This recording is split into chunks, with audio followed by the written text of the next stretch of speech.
A USB drive. Not a missile. Not a cyber attack launched by a team of 1,000 elite hackers. Not a billion-dollar weapons program. A 10-cent piece of plastic, smaller than your thumb. The facility it destroyed was Natanz, Iran's most protected nuclear enrichment plant, built 8 meters underground, surrounded by concrete walls thick enough to survive an airstrike, protected by air-gap security, meaning it was completely disconnected from the internet. No outside connection, no way in. The engineers who built it were certain it was untouchable. They were wrong. And the weapon that proved them wrong cost less than a cup of coffee. But here is the part that will genuinely make you stop breathing for a second. The people who carried out this attack didn't break in. They didn't hack anything from the outside. They didn't even need to touch a single computer inside that facility. They just needed someone to pick up a USB drive off the ground. Here is the story of the most sophisticated cyber weapon ever built, and the 10-cent piece of plastic that carried it. Level 1, the Fortress Underground. To understand how a 10-cent USB drive dismantled a nuclear facility, you need to understand just how impossible that should have been.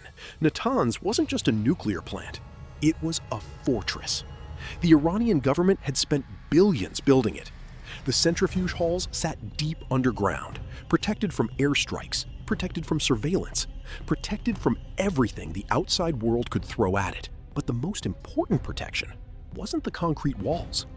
It was the air gap. An air-gapped system means one thing: no internet connection, ever.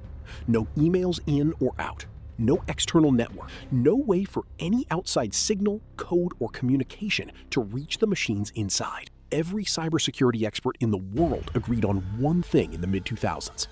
An air-gapped system cannot be hacked remotely. It is physically impossible. You cannot send a virus somewhere that has no connection to the outside world. Iran knew this. Their engineers knew this. The people running Natanz slept well at night because of this.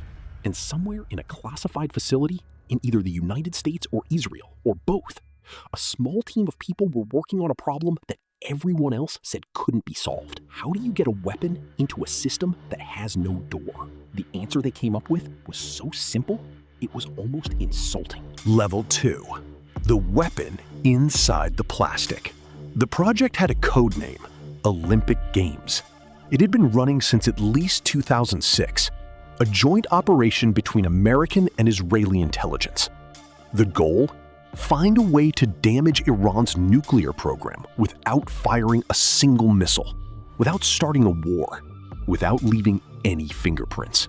The weapon they built was called Stuxnet, and it was unlike anything that had ever existed before. Most computer viruses do one of two things. They steal information, or they crash systems. Stuxnet did something entirely different. It didn't crash the centrifuges at Natanz. It didn't delete files or shut down computers. It lied to them.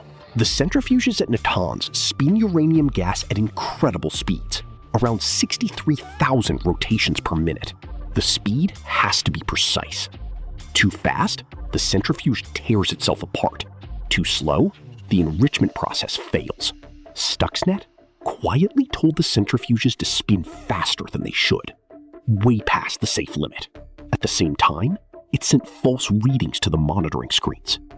The engineers watching the control panels saw everything as perfectly normal. Green lights, stable readings, no alarms. While underground, the centrifuges were destroying themselves. Slowly, quietly, one by one. For months, Iranian engineers had no idea why their centrifuges kept failing. They blamed manufacturing defects. They blamed the quality of the materials. They blamed each other. The weapon was already inside, already working, but it still Level 3, the ground drop. The air gap was real. Natanz was genuinely disconnected from the internet, so the people behind Stuxnet had to solve a problem that no hacker had ever solved before. How do you get a virus into a machine that has no connection to anything? The answer was almost embarrassingly human. They loaded Stuxnet onto USB drives. Small, cheap, the kind of USB drive you can buy anywhere for almost nothing. And then, according to intelligence reports, they arranged for those USB drives to end up in places where Natanz workers and contractors would find them.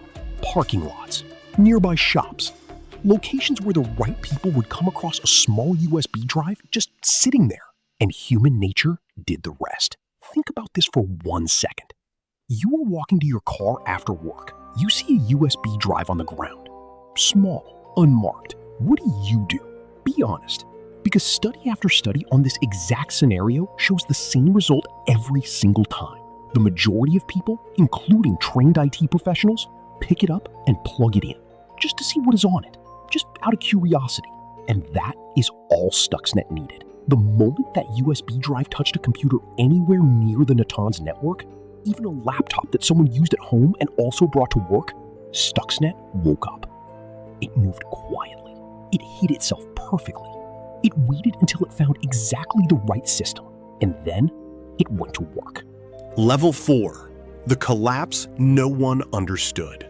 Between 2009 and 2010, Iran's nuclear program fell apart in ways that made no sense. Roughly 1,000 centrifuges at Natanz were destroyed. Not in an explosion, not in an airstrike. They simply failed. Iranian engineers were in a state of complete panic and confusion. These were some of the most educated technical minds in the country, and they could not explain what was happening. The monitoring systems said everything was fine. The centrifuges kept breaking. The nightmare of that situation, knowing something is wrong, watching your work collapse around you and having absolutely no idea why, is almost impossible to describe. Some engineers reportedly feared they were going insane, that they were missing something obvious, that they were somehow personally responsible for failures that made no technical sense. They weren't missing anything. The answer was buried in lines of code they didn't know existed, carried in on a piece of plastic that cost 10 cents. But the story doesn't end with broken centrifuges, because what happened next changed everything about how the world thinks about war. In 2010, Stuxnet escaped. Not intentionally. A coding error, or possibly a decision by one partner that the other didn't approve, caused Stuxnet to spread beyond Natanz. It appeared on computers in India, Indonesia, Azerbaijan, and eventually on computers all over the world, including inside the United States. Security researchers at a small Belarusian company were the first to find it. They had never seen anything like it. The code was enormous, 50 times larger than a typical virus, layered, complex, filled with techniques that had never been used before in any known malware. They published their findings. The world's cybersecurity community read it in stunned silence, because what Stuxnet proved, beyond any doubt, was something that nobody wanted to be true. Any facility in the world, any power plant, any water system, any hospital,